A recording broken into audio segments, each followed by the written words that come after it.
The views and opinions expressed on any program are those of the producers and/or the persons appearing on the program and do not necessarily reflect the views and opinions of FRC Media, Bristol Community College, or the City of Fall River.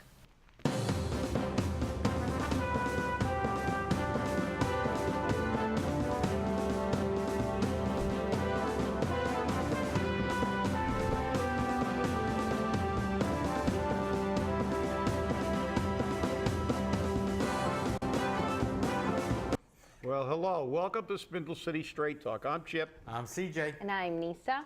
And boy, what a day this is going to be today. Wow. So what did you think about last night's city council meeting? I think that the placeholder is necessary. Well, we always need a $3.1 million placeholder. Even though we don't really have that money, Yeah. it's just a placeholder. Yes, because Yeah. the auditor used it for that purpose. Yeah. Yeah, well, that's, it's just, again, shows, how inefficient that our city financial team is. I mean, to make statements like that, it's a bookmark. We lose money, and well, I guess the bookmark gets moved around a little bit because every once in a while they find money they didn't have, or they lose money they did have, and again, this is not the way to run it. And the core problem is that they would be a lot more efficient if it was their money. Well, that's true, it's Chip. our money. It's our tax dollars that these people are losing, and whether it's and don't say, oh, they're losing some grant money. Well, the grant money's your money too, because it's federal money. It's all from taxes. Every single dollar. We don't. The City of Fall River doesn't sell anything. They don't sell a product. You don't get a widget for your taxes. Right. You get maybe a wedgie, but you don't get a widget. So it's all our tax money, and to have this kind of cavalier attitude and use these kind of euphemisms for their inefficiency, like, oh, it's only a bookmark. It's crazy. Right. I don't understand why there's not more people angry over the situation. They use the term free cash, which bothers me a little bit. Why don't they actually say it's overtaxation, that they've been overtaxing? And I don't understand. Well, that's probably because it would upset the people, because a lot of people, when they that's what they do. It's kind of like in the gambling casinos when they give you chips. Mm-hmm. That's so you spend a lot more money, because if you spend an actual money, you begin to realize that you're emptying your wallet.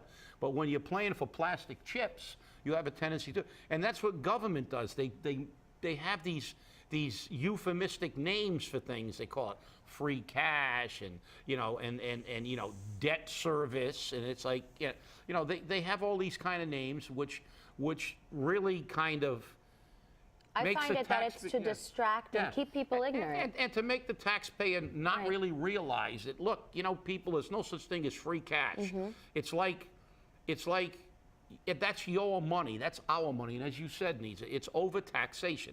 It's money that was excess from the budget that they proposed the previous year. And I believe, at least it's my opinion, that we deserve an explanation of where every single penny of that free cash came from. Right. And because a lot of that comes from not filling positions. Right. And over budgeting things. And this is why the city remains inefficient, because we've all heard the other euphemism, the cushion. The cushion. The cushion. If the placeholder. Yeah, the placeholder and the cushion. Right. The cushion is if the office furniture costs $50,000, we tell them we need $125,000 because we got a $75,000 cushion. And all these places they hide money, and this is, you're right. This is why we do this show. We want them to get upset. We want people to be educated and say, listen, this is not acceptable. We can't have the city administrator and the treasurer of the city of Fall River handling our money like this. It's wrong. But we can throw money away too. Yeah. Don't forget that. I mean, let's look at the announcement that was made about the Harbor Mall. Now, a couple of weeks ago, the City Council voted to make it an economic opportunity area. Okay, because they get lots of state money and state tax incentives and local tax incentives.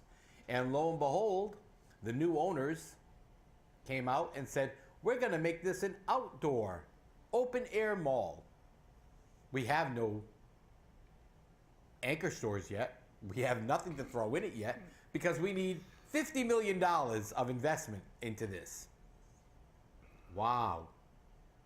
Yeah, and especially since the fact that malls are beginning to be phased out. Right. You know, we see malls all over the nation being having problems, economic problems, even with good anchor stores, because, you know, just like years ago, there was no such thing as a mall, and the malls drove out a lot of small businesses because people began to go to malls where they could, the anchor stores drew them in, and a lot of small stores moved into the malls, and it depleted the economy for the other small businesses in downtown areas and stuff like that. I'm not going to say a mall, you know, that this is a bad idea. I think they have to do something with this, and we have a private company doing it. Yeah, but you know, but again, it's kind of like the Paw Sox. They turned around and the Paw Sox said to Providence, "Oh no, you're going to pay to build this stadium." No, Rhode Island wasn't going to do that. You know, but they're asking us here at the Harbor Mall for you, the taxpayer, to fund this mall. Well, I can see how that's a problem, and I didn't actually I'm just coming to understand what's going on with the Harbor Mall, whereas opposed to me yesterday, I thought, well, why not? It would be a good idea. We're trying to bring people in. We're trying to have people spend money here. But that's a good point, CJ. You know, it's not a bad idea to do something with this property. But you see, Fall River is so poor, so desperate, that you have slave wages, you have slave processes, and now you have a person in the Fall River Office of Economic Destruction who turns around and says, hey, $50 million, no big deal. We're going to make this happen. Yeah. And do I think it's going to be bad? Not necessarily. But when are we going to see something that the taxpayer is not going to have to pay for in one way or another? Look, you know, this again, it shows the utter insanity of this community. It's They need desperation. placeholders. It's desperation. But you got to realize that. Let's look at what they're really doing. You know, they're destroying the economy because what they're doing is continuing to you know, take money out of the consumers' pockets that they can't use to keep existing businesses in business under the guise of bringing in something else. Well, you know, if that businessman has truly done a demographic study and feels that he has a business that will prosper in this area, let him use his own money. The people in Providence said, the hell with you, you're a professional franchise sports team. You know, you're a AAA franchise, and, you know, you want to make money on this endeavor. You're not going to make it all. So what are we going to do? We're going to finance them. We're going to not get any tax money out of them. So when we look at this equation, the only people that are contributing anything are the taxpayers. That's our money. It's like they won't use their money to finance their stuff. But so what are they doing? So that's the new thing. Get an idea, come to Fall River, and you know it's like that movie. You know, build it and they will come. And you know it's like the cornfields of Iowa. Get an idea, come to Fall River, and they're so desperate they'll give you no taxes. They'll pay for you to build your business, and then you can just open up and hope. This is just another Amazon deal. They're taking advantage of the desperation of wanting to bring people to Fall River, you know, and I think that's just unfortunate. And if that does go on, people should do something about it. Again, your tax money is going into this when in fact they can afford to pay their own stadium. Well, good segue into Amazon, because let's look at Amazon again. Like I said, we're not being negative, we're just asking these questions. Now, look what Amazon's done. You come in, and you're going to put Amazon in a biopark. Now it's no longer a biopark. So in reality, if we look at the 500 jobs, how many of those jobs are actually going to come from Fall River people? How long are those jobs going to last? How many will be replaced by robots at some point in time? And how much will we realize in loss by not bringing in all the industries that biopark was supposed to bring in? Now, let's put that on a scale. 500 potential jobs, and I don't think we'll get half of those with Fall River residents. Most of which are temporary jobs Exactly, because they tend to bring And in more people part-time, during and the part-time and during the holiday temporary. season. You're right, Yes. Nisa. So we've got, let's go crazy and say we get 50% of these jobs. So we Right. get 250 jobs. Which is high. That's a high Right. percentage. And we don't get any tax money. Now, we had a biopark that could have brought in a myriad of businesses, employed 200, 300, 400 people if we filled it, and paid taxes, and given us a whole bunch of money from the state. I don't know. Is that really a good deal? What do you think, CJ? Doesn't You sound know, like it. I find it very hard for people to understand why the reality is that biopark was created under Mass General Law 23I. $35 million of Commonwealth tax, not even Fall River taxpayers of the Commonwealth, was invested into this biopark. And Ken Fiola and Carol Fiola did everything possible to destroy the biopark. And they did it. These two individuals did that. And when you asked for any information on the biopark of the state, whether it be Mass Life Sciences, DCR, or any other state agency, all reference was made back to State Representative Carol Fiola, which I firmly believe is a violation of Mass General Law because she has a vested interest. Her husband controls the deal.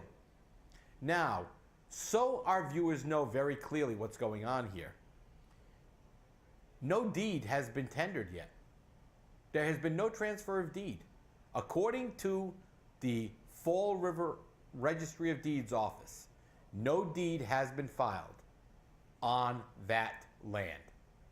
And it won't be Amazon who buys that land. It will be Trammell Crow or one of their subsidiaries or some other individual who will buy the land. That is going to be a lease deal. Right. Also, there's no guarantee of 1,000 jobs because, as a matter of fact, the TIF that's in place only says 500. So again, misdirection, misinformation.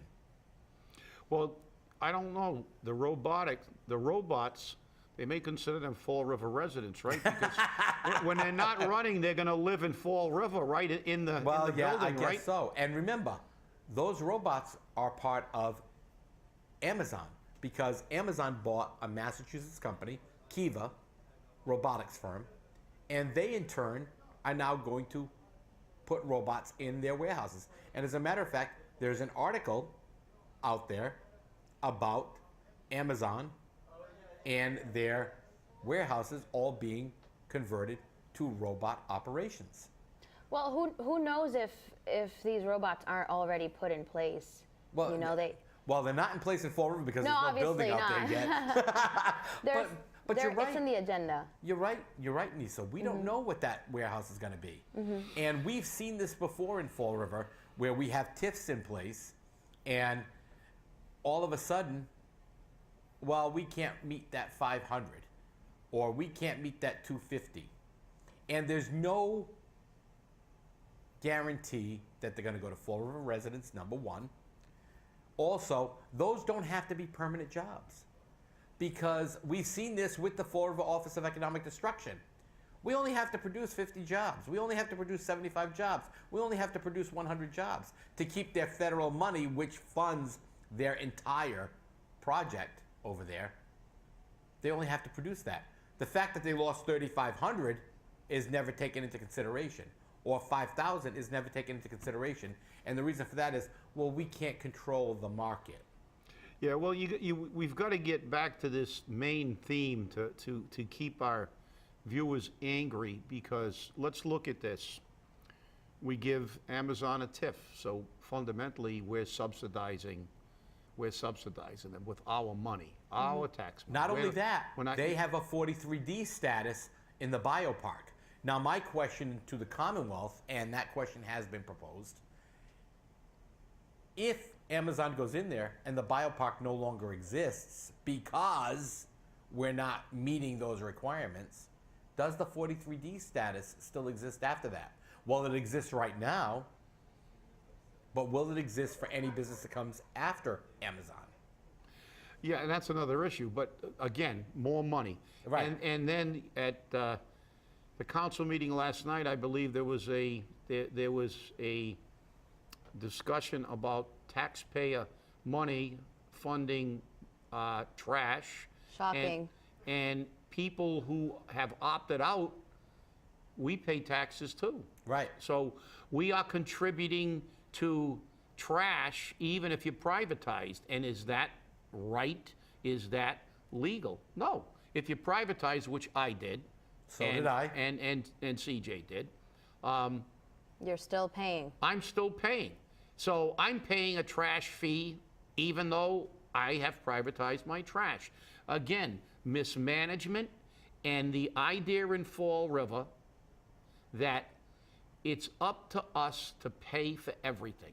The residential taxpayer has been killed, and that's one of the reasons I've said that this is one of the reasons I disagree with the direction this city is going in, because Sam Sutter has made it very, very clear. His idea is always to tax the residential. Look, they've done nothing except tax the people in this city. They've expanded government and continue to increase fees and create new fees, and they're going to be more. And I don't care that this is an election. Isn't it amazing? We've got all these things that, the thing is, the Harbor Mall didn't drop off out of the sky yesterday. They've been working on this for months, literally maybe a year or two. Mm-hmm. But when did they announce it? Right before an election. But because it sounds like a good idea, right before an election. It's election hype. That's exactly and that's it. And that's what irritates me. Mm-hmm. They think we are really, really stupid. But Chip, the thing about that is this. At last night's city council meeting, and Wednesday after a city council meeting is always heated here, we look at this, and when they started talking about the fact that the Department of Revenue is going to require that they put some money into this sanitation enterprise fund to keep it stable, okay? And I'm not using their words, but I'm trying to use words that our viewers are going to be able to better understand and better comprehend. Not that our viewers are in any way, shape, or form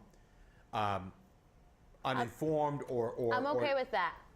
But I could understand too. Exactly. We got to put it in a way so that everybody can understand. Right. It. Because when you listen to these financial whizzes that we have, all right, you guys are literally. Sometimes I have to have you guys slow down and explain certain things. Right. But when they're shills.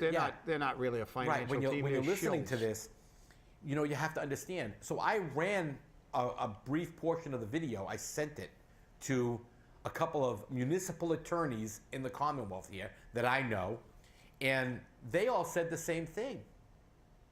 If that money is required by DOR, then that means that sanitation fee and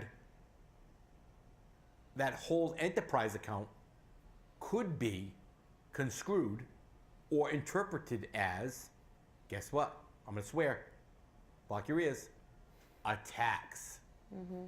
And if it is interpreted as a tax, by a court of law, the city has violated the Prop 2.5 legislation. Because guess what? The tax is over the 2.5 assessment and needs a voter override. Wouldn't this be interesting to see if they do this? Sounds like a complaint is in the imminent future. Well, I actually sent emails. That's what CJ loves to do. Yeah, that's my hobby. That's what Chip says. That's my hobby, and I'm very good at it. I actually sent an email out to every single person in the DOR who has any way, shape, or form and input on the hearings to have our tax rate certified. And I made a formal request that Spindle City Straight Talk and South Coast Media be allowed to testify. They all received it by 9 a.m. this morning because it was sent with return receipts. And every one of those people clicked, yep, send the return, send the receipt, send the receipt. So guess what? They know that we have a formal request. Yeah, and you know, as I said, look, it's election season, and they'll give away the farm. Now they'll give away, you know, fire trucks, and you know, even though the specs weren't right. But the fire trucks, we found out, aren't compatible with yeah, Fall but I River. think you wrote an article about that a week or so before everybody figured it out at the city council. Exactly. So I think that we kind of knew that before. It seems that the city council did, but you know, this is the whole. That's a hot mess. Like, Yeah. how does someone not consult before, or someone at least in Well, the actual company where they? I'm going to throw a snowball here because you know. I'm right here. Hit me with it. To me, no, it's not you. It's like, I blame the fire department because the union has complained a little bit.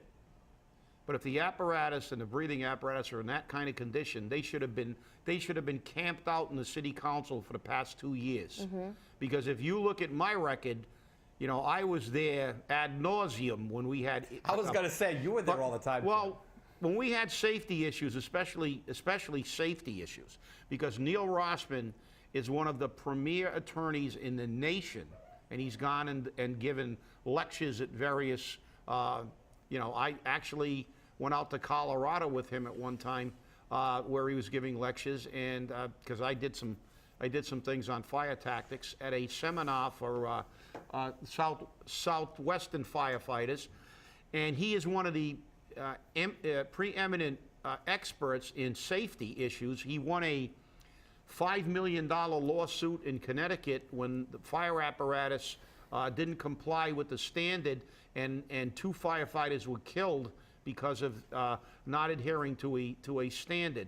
And you know, we were very, very sensitive to public safety, to safety issues about apparatus. And, you know, we had a refurbish, which we weren't crazy over. And, you know, the union did go there. But the fact is that, look, if it's this bad, and they brought it to the attention, because, look, I'm not going to say they might have been sending a letter to him every month. But, you know something? When we're looking at lives here, especially with breathing apparatus, if somebody died because of a malfunctioning breathing apparatus, there should have been a criminal investigation, as far as I'm concerned, in the city of Fall River, as to if the city was aware of this. Right. Why wasn't something done? And as I said on a previous show, the first line of duty death I ever experienced in my career was because of breathing apparatus. So it's an issue that is very, very sensitive to me. Frank Candeas died because there were no bells, no warning bells, low air bells on the breathing apparatus. And it took a state law to get the city of Fall River to spend the money to put bells, because it was purely a money issue, and a firefighter died attempting to rescue a civilian. So breathing apparatus is what firefighters, that is their lifeline in a burning building. Without breathing apparatus, they're not going to make it out in many, many cases. And to have this equipment in the condition they set it in, and not be doing everything possible, somebody has to be held accountable. When did this occur? Just out of curiosity, so I can make some notes on that. The whole Candeas? Oh, Frank Candeas. God, that was, I was a boot. That was not. Frank Candeas died at 555 Middle Street in August. I don't know the exact date, but it was in August, and it was in 1972. Yep. You know, Chip, I'm going to put you on the spot here. And before, I'm sorry. From what I see, this is a city that continues to make the same mistakes. Right, we do. And the thing is, it's always by crisis. Okay, it's always by crisis. So if something happens, then we address it. But until it does, we don't worry about it. Every one of the 9 bury their heads in the sand or each other's backside, one or the other. I can never figure it out. But Chip, I'm going to put you on the spot here. Do you think that it is the responsibility of the fire department union president to shove these safety issues down the mayor, the city council, the fire chief's back and say, do something? Is that the responsibility of the union? Well, no. Yes and no. I'm sorry. It is, as far as I'm concerned, it's the fire chief. The fire chief is the department head, and his primary duty is to protect his department. It's a public safety department. And the first order of firefighting is to protect lives and then property. So the fire chief has to, and what lives is he protecting every single incident? His own men.